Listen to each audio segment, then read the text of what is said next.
Kwa hiyo na ni maelekezo ya Wizara ya Maji na Sera kwamba tuwe na multiple use ya maji pale ambapo tunakuwa na infrastructure za utoaji wa huduma ya maji. Kwa hiyo kwenye mradi tutajenga hizi kettle trough 5, lakini zinakuwa na provision ya maji ya mifugo, lakini pia ya maji ya wananchi. Na maeneo ambayo tunajenga ni maeneo ambayo wananchi vijiji husika wanakuwa wametenga kupitia mipango ya matumizi bora ya ardhi kama ni maeneo ya wafugaji. Kwa hiyo ndio tunapoweka hiyo miundombinu. Na lengo hususani ya kuwa na hii miundombinu kupitia mradi wa NBS Usangu ni kupunguza pressure ya mifugo kwenye vyanzo vya maji, na hususan wakati wa kiangazi ambapo kuna uharibifu mkubwa wa kingo za mito pamoja na vyanzo vya maji. Kwa hiyo hili ni kettle trough katika kijiji cha Mbuyuni.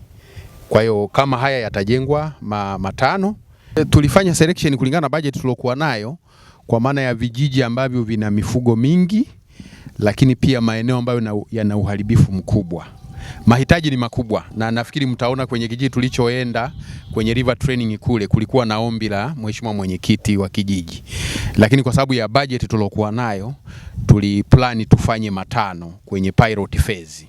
Kama tutapata scale up, manake tutaongeza yawe mengi zaidi. Kwa kweli tumekuja kugundua kwamba mahitaji ni makubwa sana, ila tulifanya assessment ya kuona ni maeneo gani ambapo kwanza kuna uharibifu mkubwa, lakini pia wana mifugo mingi. Ndio maana tukadecide, kwa hiyo miongoni mwa vile vijiji 45, vijiji 5 vitapata hizi kettle trough. Kwa hiyo tuliona kwamba kwenye kutatua tatizo la mifugo kwenda kwenye vyanzo vya maji, lakini pia tukamjali na yule anawapeleka mifugo kwenda mtoni. Tunasema mchungaji anavyoenda kuwanywesha ng'ombe wake pale, na yeye akipata kiu basi aje kunywa maji safi na salama. Kwa hii tumetenga kuhudumia kaya hizi za wafugaji, na hili eneo ambalo tupo ni eneo ambalo limetengwa kwa ajili ya matumizi ya mifugo. Kwa hiyo tunategemea, na hivi visima vyetu vimechimbwa ni visima virefu venye uwezo wa kutosha, kwamba hata mbeleni kama mwenyekiti atakuwa na mipango yao hiyo mingine, kwa kuanzia sisi tumeanzia na DP hii ambapo coverage kwa mujibu wa design inaweza kuhudumia watu zaidi ya 250. Nashukuru kwa kupita kiasi, kwa sababu kwa kupitia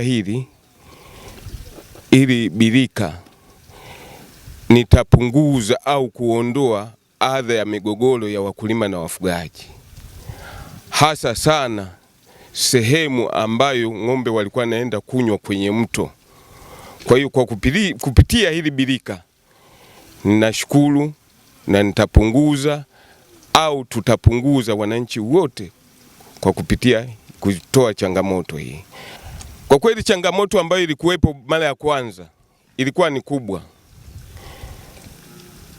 Kwanza walikuwa wanatafuta sababu kwamba hawana sehemu ya kunyweshea. Kwa hiyo walikuwa wanaenda wananywesha kwenye mto, alafu wanaenda wanalisha mazao. Ukiwauliza wanasema kwa hapana, hatuna sehemu ya kunyweshea. Sasa kwa kupitia hili birika naona dawa nimeipata. Uendelevu na usalama wa miundombinu iliyopo hapa. Maana kiangalia hizo solar panels ni za gharama kweli kweli. Anzeni kwenye vikao vya kwenu kuona ni namna gani huu mradi mtauwekea ulinzi.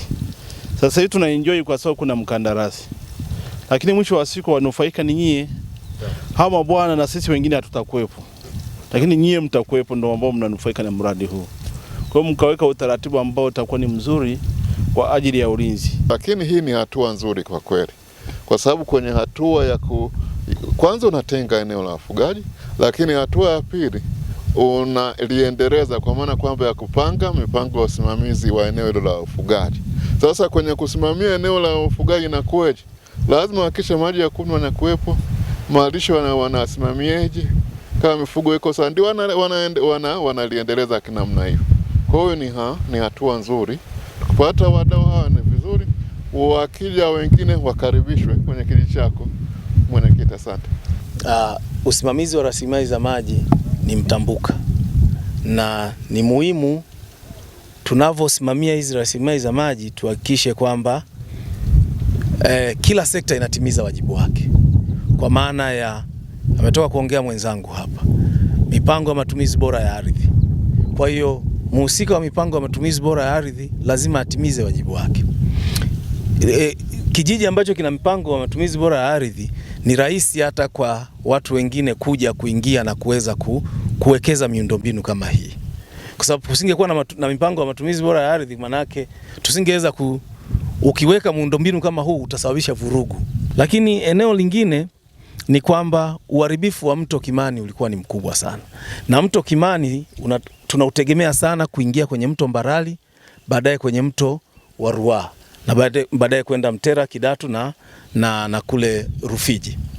Kwa hiyo tunatarajia sasa hivi mwenyekiti, tuone kwamba kuwe na thamani ya hiki tulichokiweka, kwa sababu hiki tumekiweka kwa lengo moja, kwamba mifugo itoke, isiende kuharibu vyanzo vya maji, isiende kuharibu mto Kimani, ije inywe maji hapa. Kwa hiyo tunatarajia tukione hiko kinatokea hapa, mifugo iwe inakuja inakunywa hapa na isiende kujikita kule kwenda kuharibu vyanzo vya maji. Kwa hiyo tuna matumaini makubwa kwamba sasa chanzo chetu cha mto wetu huu wa Kimani utahifadhiwa vizuri na utatunzwa vizuri.